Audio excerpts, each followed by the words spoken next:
Welcome to the seventh video of the Rapid series, wherein we discuss all the important current affairs in a very concise manner to help you prepare with your current affairs part for the Prelims 2022.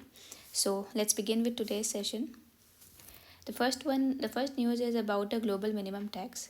So, OECD has released Pillar 2 model rules for a domestic implementation of 15% global minimum tax. So this global minimum tax is actually a part of inclusive framework on base erosion profit shifting. So in a very brief manner, I will tell that if some company is established in India, but established not in India, out of India, but has a lot of business in India, based on India, but the tax that it pays is in its parent country, which is suppose country A, and this is country India. The company is established in the country A, but since its business operations are mostly in India, but it evades the tax payment in India because of its establishment in A. And so there is a base erosion profit shifting. So the profit that should ideally go to India because of its presence of operations in India is not going to India.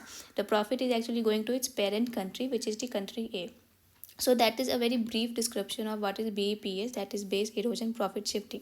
So to counter this, countries have come to the consensus that there should be a global 15% global minimum tax on such companies. So such companies are like Facebook, Google. So these are such kind of companies. So they are based in US, okay, but their operations are like spread across over the globe, like not just India, across many countries, but their profit, whatever they are taking the profit out of their business, the profit is coming to India, US itself. It's not benefiting the other countries where most of its operations are spread over. So that is the issue, and to counter this particular BEPS, that is base erosion profit shifting, countries have come to the conclusion that there should be a global minimum tax of 15% that these companies like Google or Facebook must pay, because their operation and this tax should be paid to the individual countries, not US, but the individual countries where they have their operations. Okay, so this is the background, and to implement this, to help the countries implement this 15% of global minimum tax, the OECD has released Pillar 2 model rules. You don't have to go into the nitty gritty of the rules, but yes, you need to know that Pillar 2 model rules is related to global minimum tax. And what is global minimum tax? It's a way of taxing the global companies or MNCs which have their operations spread through different countries, but still they don't share the profit with those countries. Okay, so this is about this news. Next is Infinity Forum. So Infinity Forum was inaugurated by the Prime Minister recently. So what is Infinity Forum? It is a leadership forum on financial technology. So firstly, this relates to financial technology, ये आपको याद रखना है. Then it is a kind of leadership forum. So basically it involves the industry leaders. The forum invited and included the industry leaders, so to discuss how technology and innovation can be leveraged by the financial technology. So for we have heard about financial inclusion, inclusive growth. So that can happen only when more and more such technologies or apps or portals or anything for that matter in the fintech is developed, which can help people to use to be financially included. So, to discuss those options, this Infinity Forum was inaugurated recently by the Prime Minister, and it was hosted by the International Financial Services Centers Authority, that is IFSCA, under the Gift City. Gift City, as you all know, is in Gujarat. So, under Gift City, IFSCA has hosted this FinTech Infinity Forum. Then related to this, there are some concepts, some terms that you need to know. One is neobanks. Neobanks are those who are online only banks. So they are online only financial technology like fintech companies. For example, Razorpay, Epify. So they help you to pay. They help you to make your payments, your retail payments and other thing, and they are completely based on online. They have no offline operations, but all their operation is online medium. Those are neobanks. So as the name suggests, the new category of banks. Then challenger banks are different from new banks. Challenger banks are normal brick and mortar banks, but they are using more and more technology to streamline the banking process. So they are like normal banks like SBI, ICICI. They have particular brick and mortar structure, but they use more and more technology to in their any processing of documents or verification of customers or any other such operations. So this was about this news. Then National Apprenticeship Training Scheme. So what happened related to this scheme was cabinet has approved the continuation of this scheme. So this scheme was already there. It has not been like launched or something. It is an old scheme. It was already there. Recently what has happened, it has been approved that it will be continued from 2021-22 to 2025-26. So this was the context. And about this scheme, it's a basically 1 year program of providing training, as the name suggests. So those who have some minimum technical qualification, so to those technically qualified youth, to equip them further with the practical knowledge and skills, and this comes under Ministry of Education. So this is a 1 year program, and this helps to impart the required skills, and it comes under Ministry of Education. These are the important things that you need to know.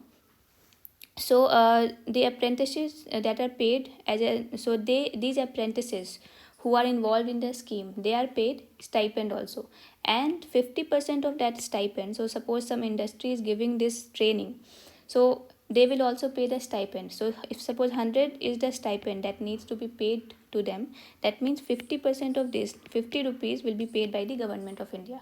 So this is one thing about the scheme. Next is Global Fuel Economy Initiative. So this is an initiative by the International Energy Agency, and recently it was not launched, it was launched earlier, but recently an update of this initiative has been released by the IEA.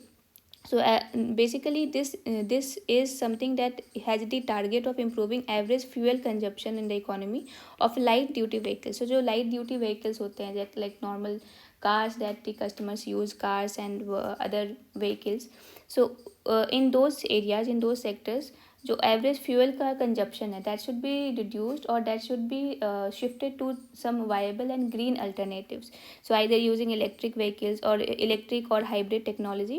So by the year 2030, they have kept the target of switching to the alternatives which are more green, especially in the light duty vehicle sector. So if this is something you need to remember, that it relates to the light duty vehicle sector like cars and normal vehicles which customers use, and the target year is 2030.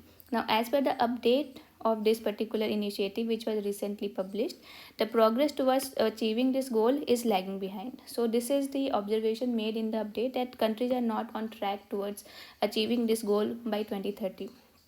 About GFEI, it is a partnership between different organizations which include IEA, mainly it is IEA initiative, which is International Energy Agency, or UNEP, then International Transport Forum of the OECD, and other such agencies. So it is basically a partnership between different agencies, with IEA being the main agency. So this was about Global Fuel Economy Initiative. Next is Leads Index 2021. So Ministry of Commerce has Commerce and Industry has unveiled a third logistic ease across different states report. So this leads report includes this leads index. So this is the third time when it was released, and it was first launched in 2018. And the main objective is to rank the different states so as to they know their present status in terms of their logistic sectors, to promote healthy healthy cooperation and healthy competition. So it was first launched in 2018, and in 2019 also it was launched. In 2020 it was not launched because of the pandemic and everything. So 2018 it was first launched, 2019, and now the 2021 report was released. So far three reports have been released of this leads index. So the parameters that it is based upon is, earlier 2018 and 2019 editions included perception based parameters. So they used to ask the persons, the industry persons, their perception of the logistics sector.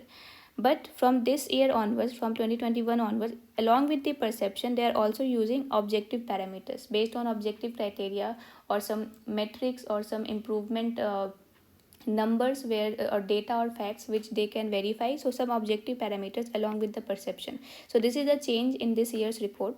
So we have 21 indicators in this year's report, in which 17 indicators are perception indicators and the 4 are objective indicators for 2021. Before this year, only perception based indicators were used. So this is about this leads index, and though this is not very important, but still, since we are discussing this, Gujarat, Haryana and Punjab have emerged as the top performers, and Delhi stands at the top rank among the union territories.